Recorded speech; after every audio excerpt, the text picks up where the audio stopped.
نحمده ونستعينه ونستغفره ونؤمن به ونتوكل عليه ونعوذ بالله من شرور أنفسنا ومن سيئات أعمالنا من يهده الله فلا مضل له ومن يضلله فلا هادي له ونشهد أن سيدنا ومولانا محمدا عبده ورسوله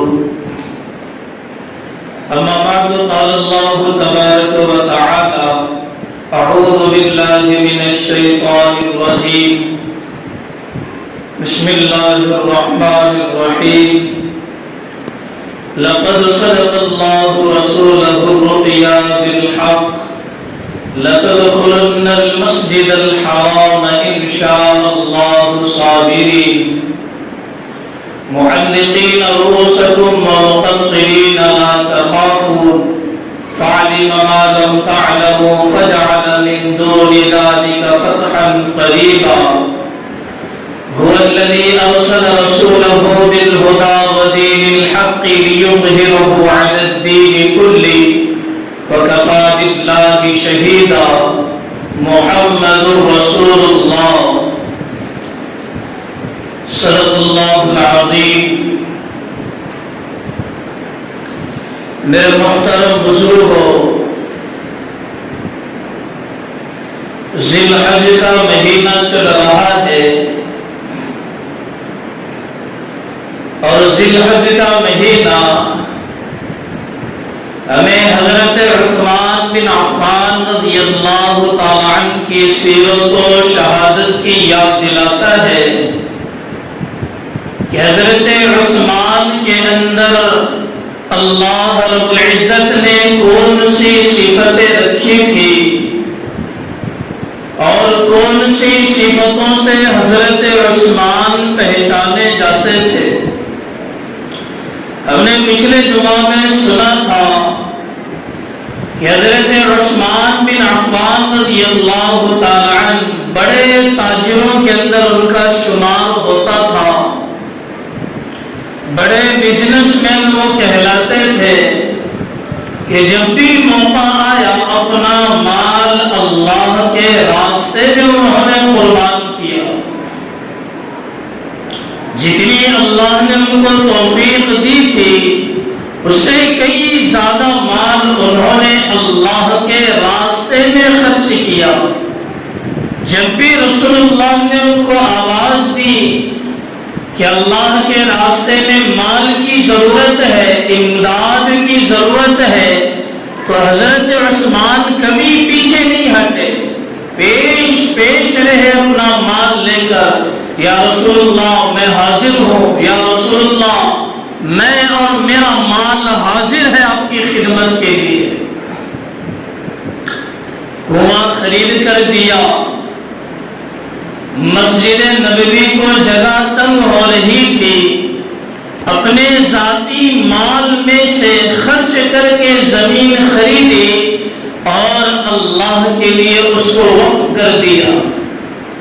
جنگ کے موقع پر 900 اونٹ قربان کیے، اللہ کے راستے میں دے دیے، 100 گھوڑے دے دیے اور 5 کلو سونا حضرت عثمان بن عفان رضی اللہ تعالیٰ عنہ نے ضرورت پڑی تو قربان کر دیا، اللہ کے لیے دے دیا. سب سے پہلے خلیفہ رسول اللہ کے بعد حضرت ابوبکر ہے، اس کے بعد خلیفہ حضرت عمر فاروق رضی اللہ تعالیٰ عنہ ہے اور اس کے بعد کے خلیفہ حضرت عثمان بن عفان رضی اللہ تعالیٰ عنہ ہے. ہمیں یہ بھی جاننا ضروری ہے کہ 18 ذی الحج کو حضرت عثمان بن عفان رضی اللہ تعالیٰ عنہ کی شہادت کیسے ہوئی، کہ کس طرح سے حضرت عثمان بن عفان رضی اللہ تعالیٰ عنہ کو شہید کیا گیا. کیا واقعہ پیش آیا، کیسے لوگ تھے جو ظالمانہ طریقے سے حضرت عثمان کو انہوں نے شہید کر دیا. تاریخ کے اندر ایسا واقعہ کبھی پیش نہیں آیا. حضرت عثمان کی شہادت کے بعد تاریخ نے ایک الگ موڑ لیا ہے۔ حضرت عثمان کی خلافت تک سب صحیح چل رہا تھا، کوئی فرقے نہیں بنے، کوئی فرقہ وہاں تک پیدا نہیں ہوا تھا۔ جیسے ان کی شہادت ہوئی، یہاں سے تاریخ نے ایک الگ موڑ لیا ہے۔ حضرت عثمان کی خلافت 12 سال چلی، 6 سال تک خلافت بہت اچھی رہی۔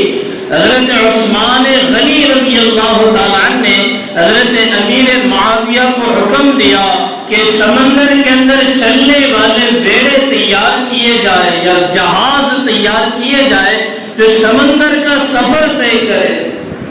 حضرت عمر فاروق رضی اللہ تعالیٰ عنہ نے 22 لاکھ مربع میل تک انہوں نے حکومت کی، اور حضرت عثمان نے اس کو ڈبل کر دیا، انہوں نے بھی 22 لاکھ مربع میل تک حکومت کو پھیلا دیا۔ جب حضرت امیر معاویہ نے سمندری جہاز انہوں نے تیار کر لیے، اب ملک بہت زیادہ قبضے میں آنے لگے، مسلمانوں کی تعداد کے اندر اضافہ ہونے لگا، تو یہودی بڑے پریشان ہوئے، اور یہودیوں کی جو قیادت کیا کرتا تھا عبداللہ بن سبا نامی قیادت کرتا تھا، وہ سوچنے لگا کہ اب ہم مسلمانوں کا مقابلہ نہیں کر سکتے، ان کی تعداد بہت زیادہ ہو گئی، اب ہم مقابلہ نہیں کر سکتے، لہذا اس کی کوئی تدبیر بنائی جائے کہ کس طریقے سے مسلمانوں کو دبایا جائے، کس طریقے سے ان کی حکومت کو پیچھے ڈالا جائے، کس طریقے سے ان کی بڑھتی ہوئی تعداد کو روکا جائے۔ مشورہ کرنے لگا، یہودیوں کی قیادت کرنے والا تھا میرے محترم بزرگ و دوستو، اس نے مشورہ دیا اور کہنے لگا کہ ہمیں سب سے پہلے مسلمان ہونا پڑے گا، اور اس کے اندر میل جھول پیدا کر کے ان کے اندر ایک الگ تحریک چلانی ہوگی جس کے ذریعے سے مسلمان کمزور ہو جائے۔ لہذا وہ اپنے لوگوں کو لے کر مسلمان ہوا اور اندر ایک تحریک چلانے لگا، اور جو کچے پکے جو مسلمان تھے ان کے ظاہری عبادت دیکھ کر، ظاہری اعمال دیکھ کر کہنے لگے یہ تو بہت اچھے مسلمان ہیں، ہم سے زیادہ نماز پڑھتے ہیں، ہم سے زیادہ روزے رکھتے ہیں، ہم سے زیادہ عبادت کیا کرتے ہیں۔ ظاہری عبادت کو دیکھ کر وہ دھوکے میں آ گئے۔ ظاہراً وہ مسلمان تھے، اندرونی مسلمان نہیں تھے، بلکہ وہ ظاہری مسلمان تھے۔ عبداللہ بن سبا اور ان کے ساتھ جو لوگ تھے وہ ظاہری مسلمان تھے، لوگوں کے اندر دکھلاوا کر رہے تھے کہ دیکھو ہم کتنے پکے مسلمان ہیں، کتنی زیادہ ہم عبادت کرنے والے ہیں، کتنا رسول اللہ کے فرما بردار ہے۔ تو جو کچے پکے مسلمان تھے ان کے دھوکے میں آ گئے، وہ بھی ان کے ساتھ ہو گئے۔ جب ان کی تعداد 900 تک پہنچ گئی، انہوں نے ایک جماعت تیار کی جو تقریباً 900 آدمیوں کے اوپر مشتمل تھی۔ جب یہ تعداد ان کی مکمل ہو گئی تو انہوں نے سب سے پہلے نعرہ لگایا کہ ہم اہل بیت کے محبت کرنے والے ہیں، ہم اہل بیت کے ساتھ محبت کرنے والے ہیں، ہم رسول اللہ صلی اللہ علیہ وسلم اور ان کے گھر والوں سے بہت زیادہ محبت کرنے والے ہیں۔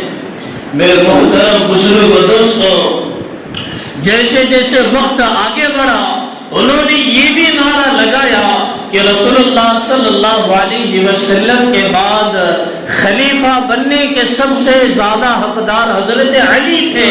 یہ جو 2 اور 3 ابوبکر، عمر اور یہ عثمان، یہ جو 3 خلیفہ بنے ہیں یہ حقدار نہیں تھے۔ ایسے نعرے انہوں نے لگوائے۔ جو اندرونی طور پر یہودی تھے، ظاہراً مسلمانوں کا لباس انہوں نے پہنا تھا، ظاہری طور پر وہ لوگ عبادتیں کیا کرتے تھے، ظاہری طور پر عبادت کر کے مسلمانوں کو اپنی طرف راغب کرنا چاہتے تھے۔ حضرت عثمان اور ان کی خلافت کو نقصان پہنچانا چاہتے تھے۔ انہوں نے یہ نعرہ لگوایا کہ ابوبکر، عمر اور یہ عثمان، یہ بلا فصل انہوں نے حکومت کی ہے، خلافت کی ہے، اصل حقدار تو حضرت علی ہے۔ یہ ایسے نعرے انہوں نے لگوانا شروع کر دیے، ایسے فتوے انہوں نے چھوڑنے شروع کر دے۔ ایک موقع وہ بھی آیا کہ حضرت عثمان بن عفان رضی اللہ تعالیٰ مسجد نبوی کے اندر جمعہ کے موقع پر منبر کے اوپر چڑھ گئے اور انہوں نے خطبہ شروع کرنا چاہا تو ایک شخص کھڑا ہوا اور کہنے لگا کہ آپ خطبہ نہیں دے سکتے، آپ اس کے حقدار نہیں۔ حضرت عثمان کہنے لگے یہ مسجد نبوی ہے، یہاں پر شور شرابہ نہیں چلے گا، یہ پسندیدہ عمل نہیں ہے۔ تو اتنے میں اور دو چار کھڑے دیے، حضرت عثمان کو نیچے کھینچا اور مار پیٹ حضرت عثمان کے ساتھ شروع کر دی۔ میرے محترم بزرگ دوستوں، میں بتانا چاہتا ہوں کہ حضرت عثمان کتنے بڑے سخی تھے، اور جب خلافت ان کو ملی تو یہودیوں نے جو مسلمانوں کا لباس پہن کر حضرت عثمان کی خلافت کو کیسے نقصان پہنچایا اور ان کو کس درد مندانہ طریقے سے ان کو شہید کر دیا۔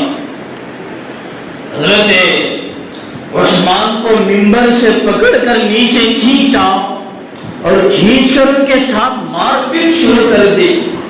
تھوڑی دیر کے بعد جو حضرت عثمان کے چاہنے والے تھے، جو پکے جو صحابی کہلاتے تھے، انہوں نے ان کو اٹھایا اور ان کے گھر پر ان کو پہنچایا۔ لیکن یہ جو یہودی قسم کے جو لوگ تھے جنہوں نے مسلمانوں کا لباس پہنا تھا، جو 900 کی تعداد ان کی تھی، ان کے گھر کو بھی گھیر لیا، حضرت عثمان کو محصور یعنی قید کر دیا اپنے گھر کے اندر۔ اس موقع پر وہ بھی حج کا موقع تھا اور کئی صحابہ حج کے لیے جا چکے تھے۔ یہ مدینہ کا واقعہ اور حج کے لیے مکہ المکرمہ وہ لوگ چلے گئے تھے، حج کا موقع تھا۔ گھر کے اندر جب ان کو قید کر دیا گیا تو کسی کو ملنے کی بھی اجازت نہیں، بات کرنے کی اجازت نہیں، کھانے کی چیزیں بند کر دی گئی، پینے کی چیزیں بند کر دی گئی، لہٰذا کلی طور پر اپنی زبان کے اندر ان کا بائیکاٹ کر دیا گیا۔ اس موقع پر حضرت علی موجود ہے، حضرت حسن بھی ہے، حضرت حسین بھی ہے، حضرت عبداللہ بن عمر بھی موجود ہے۔ یہ چپکے سے حضرت عثمان سے ملاقات کے لیے گئے اور کہنے لگے خلیفۃ المسلمین، آپ کے پاس حکومت ہے، طاقت ہے، بڑی بڑی فوج آپ کے پاس ہے، آپ صرف اشارہ کریں ہم ان کی موٹی موٹی نوچ ڈالیں گے۔ حضرت عثمان کہنے لگے کہ مجھے رسول اللہ صلی اللہ علیہ وسلم نے یہ کہا تھا کہ اے عثمان، جب تمہیں خلافت ملے گی تو تم آزمائش کے اندر مبتلا کیے جاؤ گے اور تمہیں قتل و قتال کا بھی موقع ملے گا، اس موقع پر تم قتل و قتال نہ کرنا۔ تو حضرت عثمان کہتے ہیں رسول اللہ نے مجھے منع کیا تھا قتل و قتال کرنے سے، میرے شہر میں تم قتل و قتال مت کرنا، اس لیے میں تمہیں اجازت نہیں دوں گا قتل و قتال کرنے کی۔ میرے محترم بزرگ دوستو، حضرت عثمان غنی رضی اللہ تعالیٰ تقریباً 40 دن تک اسی گھر کے اندر محصور رہے، اسی گھر کے اندر قید رہے، کوئی انسان ان کو ملنے کے لیے نہیں جاتا تھا، کوئی بات کرنے کے لیے نہیں جاتا تھا۔ جبکہ حضرت عثمان نے ان کو پانی کا کنواں خرید کے دیا، مسجد کی زمین تنگ ہو رہی تھی، انہوں نے خرید کے ان کو دی۔ جنگ کے موقع پر 900 اونٹ، 100 گھوڑے اور 5 کلو سونا انہوں نے قربان کیا تھا، اور بھی بہت جگہوں پر انہوں نے اپنا مال خرچ کیا تھا۔ آج ان کو 40 دن کے لیے اپنے ہی گھر کے اندر قید کر دیا گیا۔ باہر یہودیوں کا پہرا لگا ہوا ہے، حضرت عثمان باہر نہیں آ سکتے اور نہ صحابہ ان کی ملاقات کے لیے جا سکتے ہیں۔ جب 40 دن گزر رہے تھے، انہوں نے پیغام بھیجا حضرت عائشہ کو پیغام بھیجا، حضرت علی کو پیغام بھیجا، حضرت عبداللہ بن عمر کو پیغام بھیجا اور کہنے لگے کہ مجھے پانی کی بہت زیادہ شدت ہو رہی ہے، مجھے پانی بھیجو۔ جب یہ پیغام ان تک پہنچا تو حضرت علی ایک مشکیزے کے اندر پانی بھر کر لا رہے تھے، تو یہودیوں نے تیر مار کر اس مشکیزے کو پھوڑ دیا۔ حضرت علی قریب آئے، قریب آ کر اپنی پگڑی نکال کر ان کے گھر کے اندر پھینک دی تاکہ پتہ چلے حضرت عثمان کو میں نے کوشش کی تھی لیکن یہودی نے ہمارے مشکیزے کو پھوڑ دیا۔ ایک موقع ایسا آیا کہ باہر 900 لوگ پہرا دے رہے ہیں اور ان کا یہی نعرہ ہے اگر حضرت عثمان خلافت اگر نہیں چھوڑیں گے تو ہم ان کو قتل کر ڈالیں گے۔ حضرت عثمان اگر خلافت اگر نہیں چھوڑیں گے تو ہم ان کو قتل کر ڈالیں گے۔ دیوار کے قریب حضرت عثمان آئے اور باہر وہ یہودیوں کا قافلہ کھڑا ہوا ہے، ان کو مخاطب کرتے ہوئے حضرت عثمان کہتے ہیں کیا میں نے تم کو پانی کا کنواں خرید کر نہیں دیا؟ کہنے لگے بالکل آپ نے دیا خرید کر۔ حضرت عثمان کہنے لگے کیا مسجد نبوی کے لیے جب جگہ تنگ ہو گئی تھی کیا میں نے خرید کر نہیں دیا؟ تو لوگ کہنے لگے ہاں آپ نے خرید کر دیا۔ جنگ کے موقع پر کیا میں نے گھوڑوں کی امداد نہیں کی تھی؟ کہنے لگے ہاں آپ نے امداد کی تھی۔ تو تم مجھے کیوں قتل کرنا چاہتے ہو؟ تو وہ لوگ کہنے لگے آپ خلافت چھوڑ دے نہیں تو آپ کو ہم قتل کر ڈالیں گے۔ حضرت عثمان کہنے لگے شریعت کے اندر، اسلامی شریعت کے اندر 3 لوگوں کا قتل کرنا جائز ہے۔ ایک وہ انسان جو اسلام چھوڑ دے، مرتد ہو جائے، اس کا قتل کرنا جائز ہے۔ میں مسلمان ہوں، میں نے اسلام نہیں چھوڑا، اگر آپ چاہتے ہیں تمہارے سامنے میں ڈبل سے کلمہ پڑھنے کے لیے تیار ہوں، مجھے قتل کیوں کرتے ہو؟ اور دوسرا انسان وہ ہے جس نے کسی کا قتل کیا ہو، قصاص میں بدلے میں اس کا قتل کرنا جائز ہے۔ میں نے اپنی زندگی کے اندر کسی کو تھپڑ بھی نہیں مارا، قتل تو بہت دور کی بات ہے، میں نے کسی کا قتل نہیں کیا، تم مجھے قتل کیوں کرتے ہو؟ اور تیسرا وہ انسان ہے جس نے زنا کیا ہو، شادی شدہ ہونے کے باوجود جس نے زنا کیا ہو، اس کا قتل کرنا بھی جائز ہے۔ تم کو معلوم ہے میں نے اپنی زندگی کے اندر کبھی کسی نامحرم کی طرف آنکھ اٹھا کر بھی نہیں دیکھا، تم مجھے قتل کیوں کرتے ہو؟ وہ کہنے لگے آپ خلافت چھوڑ دیں نہیں تو ہم آپ کو قتل کر ڈالیں گے۔ تو حضرت عثمان بن عفان رضی اللہ تعالیٰ نے کہا کہ میں خلافت نہیں چھوڑوں گا، رسول اللہ نے مجھے یہ کہا تھا اے عثمان تمہیں خلافت کا لباس پہنایا جائے گا اور یہ خلافت کا لباس تمہیں چھیننے کی کوشش کی جائے گی مگر تم خلافت کا لباس مت اتارنا۔